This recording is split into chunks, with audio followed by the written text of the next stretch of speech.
আসসালামু আলাইকুম বন্ধুগণ। এনসিপি হঠাৎ করে অন্তর্বর্তী সরকারের উপরে ক্ষেপলো কেন? দেখেন না কি বলে যে অন্তর্বর্তী সরকারের উপদেষ্টাগণ কিভাবে সেফ এক্সিট নেবেন এবং অন্তর্বর্তী সরকার জনগণের বিরুদ্ধে নেমেছে, এরকম বক্তব্য তারা দিচ্ছে। এটা কেন দেয়? এর পিছনে কিন্তু কারণ আছে।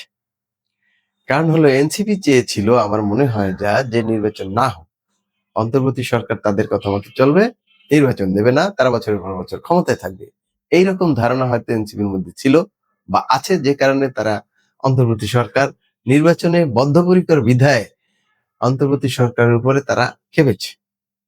এখন অন্তর্বর্তী সরকারের দায়িত্ব হলো নির্বাচন দেওয়া। এর থেকে বড় বড় দায়িত্ব পালন করার কথা তাদের না।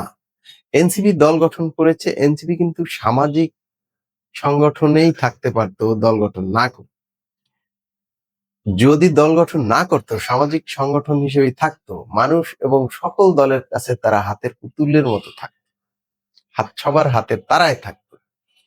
কিন্তু তারা করেছে কি, দল গঠন করেছে। দল গঠন করে তারা অন্য দলের বিরুদ্ধে বিষোদ্গারে নেমেছে, বিএনপির বিরুদ্ধে সারাক্ষণ কথা বলতো এবং এই বিষোদ্গারের ভাষা ছিল খুব খারাপ খারাপ।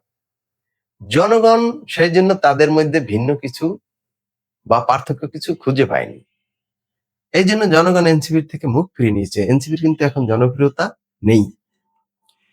এনসিপি দল না গঠন করে যদি যারা রাজনীতি করতে চায় তারা বিভিন্ন দলে যোগ দিত, সেটাই কিন্তু তাদের জন্য ভালো ছিল। আবার রাজনৈতিক দল গঠন না করেও কিন্তু তাদের দাবি দেওয়া পূরণ করতে পারতো। যেমন যে নির্বাচিত হয়ে যে দল আসতো, তারা আন্দোলন করলেই বা আন্দোলন না করলেও কিন্তু ওই সকল যারা ক্ষমতায় আসতো তারা তাদের দাবিগুলি মেনে নিত। কারণ তাদের তো কোনো স্বার্থ নেই, নিঃস্বার্থভাবে জনগণের জন্য কাজ করে, তারা কোনো দলের না। এখন তারা দল গঠন করে সব দলের কাছে শত্রু হয়েছে এক। দ্বিতীয়, জনগণ তাদের মধ্যে পার্থক্য কিছু খুঁজে পায়নি। তাদের বড় বড় নেতার বিরুদ্ধেও দুর্নীতির অভিযোগ উঠেছে, পত্রপত্রিকায় বেরিয়েছে সেগুলি।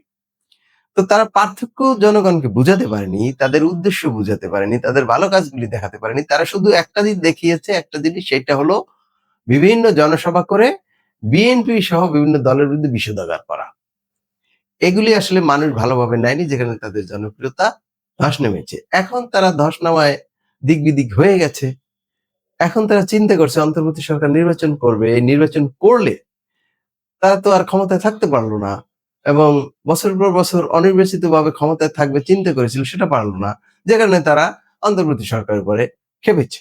আসলে অন্তর্বর্তী সরকার তো নির্বাচনের দায়িত্বটাই তাদের মুখ্য এবং তারা সঠিক সিদ্ধান্ত নিচ্ছে।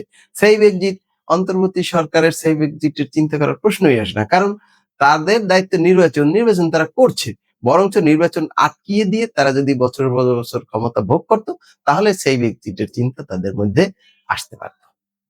ভালো থাকবেন সবাই। আসসালামু আলাইকুম।